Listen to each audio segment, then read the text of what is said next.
Merhabalar arkadaşlar, YouTube kanalıma hepiniz hoş geldiniz. Bugünkü videomda yine yapımı çok kolay, görüntü olarak da gerçekten çok güzel olan iki şiş örgü modeli anlatımı yapacağım. Modelimizi 3,5 numara şiş kullanarak öreceğiz. İpim 250 metre uzunluğunda anti peeling özelliğe sahip bir ip, Kartopu Baby One. 100 gramı 250 metre uzunluğunda olan bir ip. Renk kodu ise K244. Bu renkte örmek isterseniz de renk kodumuz K244. Modelimizin yapılışına geçmeden önce YouTube kanalıma abone değilseniz ücretsiz olarak abone olabilirsiniz. Yeni model videolarından haberdar olmak isterseniz de bildirim zilini açabilirsiniz. Beğeni ve yorum yaparsanız sevinirim. Şimdi modelimizin yapılışına geçelim. 3,5 numaralı şişime 19 ilmek attım. Modelimiz 5'in katları artı 4 ilmekten oluşan bir model. O yüzden 5, 10, 15 artı 4 ilmek, 19 ilmek attım. Arka yüzdeyim. Model kurulumuna geçmeden önce bir sıra haroşa öreceğim. Sıra başındaki ilk ilmeği ters olarak örüyorum. Modele başlarken İlk ilmeğimi ters olarak örüyorum. Sonraki sıralarda örmeden alacağım.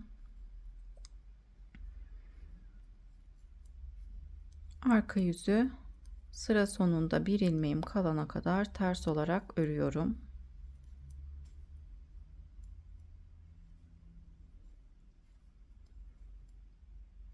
Hem yapılışı çok kolay hem de görüntüsü çok güzel bir model.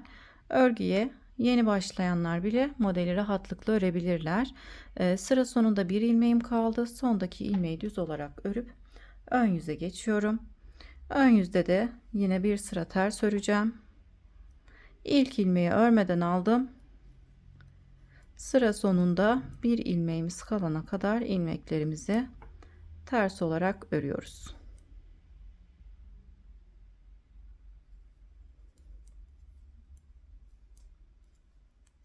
Modeli yavaş anlattığımı düşünüyorsanız sağ köşedeki ayarlar kısmından videoyu hızlandırabilirsiniz. Hızlı anlattığımı düşünüyorsanız da yine sağ üst köşedeki ayarlar kısmından videoyu yavaşlatabilirsiniz. Yine videonun netliği için arkadaşlar gelişmiş ayarlardan netliğini de yükseltebilirsiniz. Şimdi tekrar arka yüze geçtim. İlk ilmeği örmeden aldım. Arka yüzde de bir sıra yine sıra sonunda bir ilmeğimiz kalana kadar ilmekleri ters olarak örelim.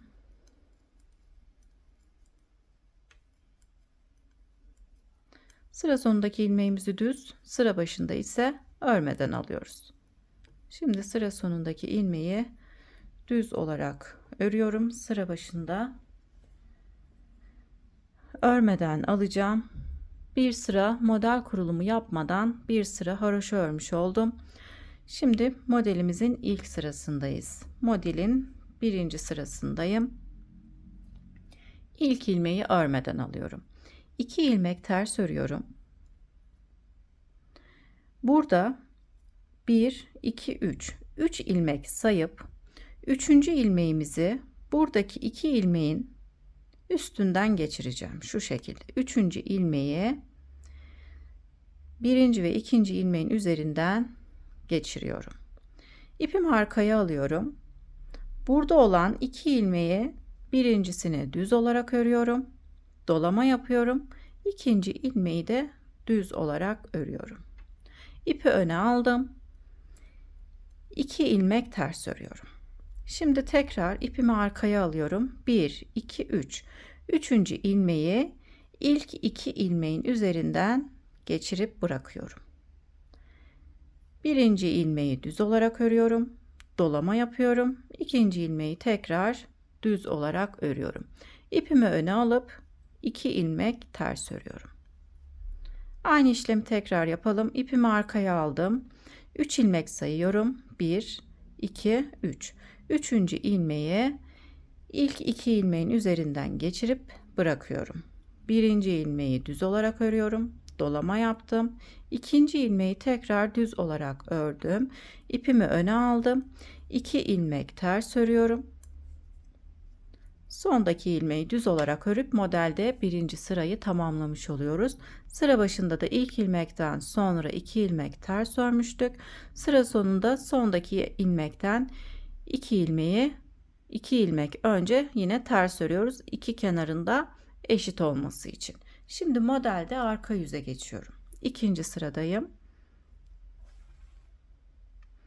Modelimizin ikinci sırasında ilk ilmeği örmeden aldım. İpimi arkaya alıyorum. Ön yüzde ters ördüğümüz 2 ilmeği arka yüzde düz olarak örüyorum. 1, 2. 2 ilmek düz ördüm. Modelde olan ilmekleri ters örüyorum. 1, 2, 3. 3 ilmek ters ördüm. İpimi arkaya aldım. 2 ilmek ters. Yine önde olan ters ilmekler arka yüzde düz örüyoruz. 2 ilmek düz, 3 ilmek ters, 2 ilmek düz, 3 ilmek ters olarak devam ediyor. Modelimize kahve çekirdeği modeli de deniyor arkadaşlar. 3 ters ilmekten sonra 2 ilmek düz örüyorum. Önde örmüş olduğumuz ters ilmekleri arka yüzde düz. Sıra sonundaki ilmeği de düz olarak örüp sıramı tamamlıyorum. Modelde ön yüze modelimizin 3. sırasına geçiyoruz. İlk ilmeği yine örmeden alıyorum. 2 ilmek ters örüyorum. Kahve çekirdeği modelimizde olan ilmekleri düz örüyoruz. Arka yüzde düz. 1, 2, 3. 3 ilmek düz ördüm. 2 ilmek ters. Kahve çekirdeği modelimizdeki ilmekleri düz olarak örüyoruz. 3 ilmek düz. 2 ilmek ters. Modeldeki ilmekleri düz. 3 düz, 2 ters, 3 düz, 2 ters olarak sıralamamız devam ediyor. En son 2 ilmek ters ördükten sonra sondaki ilmeği düz olarak örüp sıramı tamamlıyorum. Modelimizin 3. sırasını tamamlamış olduk. Şimdi modelde arka yüze geçiyorum. 4. sıradayım. 4. sıramızda ilk ilmeği örmeden aldım. 2 ilmek düz örüyorum. 2 ilmek düz, 3 ilmek ters,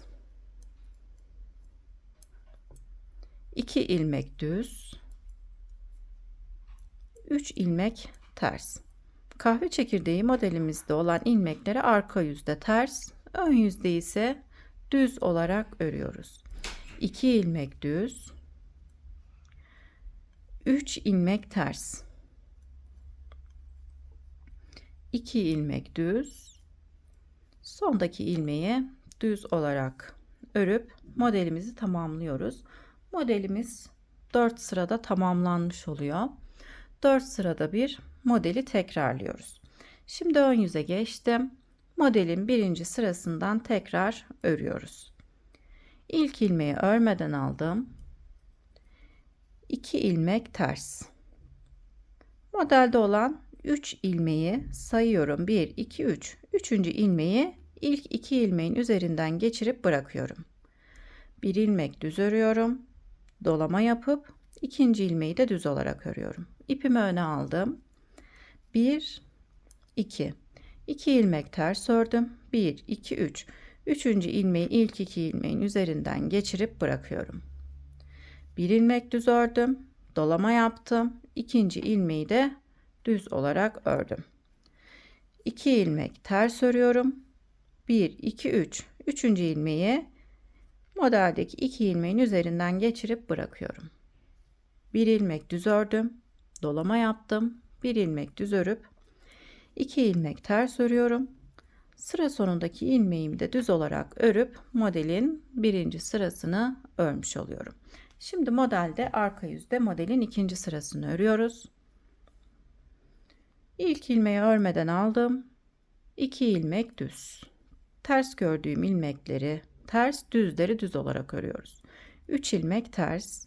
Kahve çekirdeği modelimizde olan ilmekleri ters örüyoruz arka yüzde. Arada olan ilmekleri düz.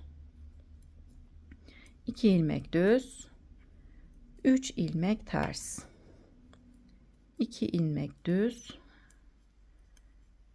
3 ilmek ters.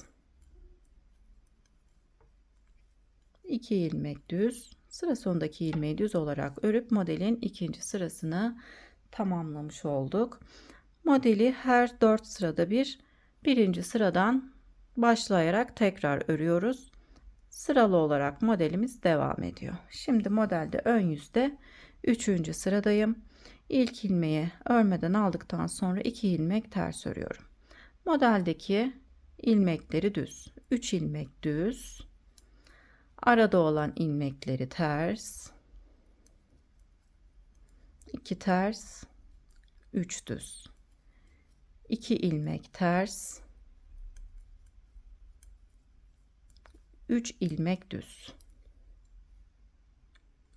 2 ilmek ters. Sıra sonundaki ilmeği düz olarak örüp modelin 3. sırasını tamamlamış oluyorum. Şimdi arka yüzde modelde son sırada 4. sıradayım. İlk ilmeği örmeden aldıktan sonra düz gördüğüm ilmekleri düz. 2 ilmek düz. Kahve çekirdeği modelimizde olan ilmekleri ters. 3 ilmek ters. 2 ilmek düz. 3 ilmek ters. 2 ilmek düz. 3 ilmek ters. Tekrar 2 ilmek düz örüp sıra sonundaki ilmeği de düz olarak örüp modelde 4. sırayı tamamlamış oluyoruz.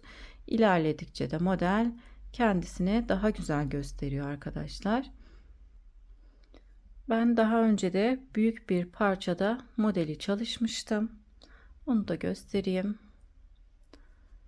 İlmek sayısı daha fazla arkadaşlar. İlmek sayısı 5'in katları artı 4 ilmekten oluşuyor.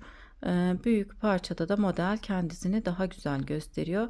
Gerçekten örgülere çok yakışan bir model. İsterseniz bebek örgülerinde, isterseniz de yetişkin örgülerinde bu modeli kullanabilirsiniz. Modelin önden görüntüsü böyle. Arkadan görüntüsü ise böyle arkadaşlar. Hem çok kolay hem de çok güzel bir model. Örgülerde de çok sık kullandığımız bir model. Diğer kanalda da anlatmıştım. Tekrar bu kanalımda da bu modeli yer vermek istedim. Beni buraya kadar izlediyseniz çok teşekkür ederim. Yeni model videolarımda görüşmek üzere. Hoşça kalın.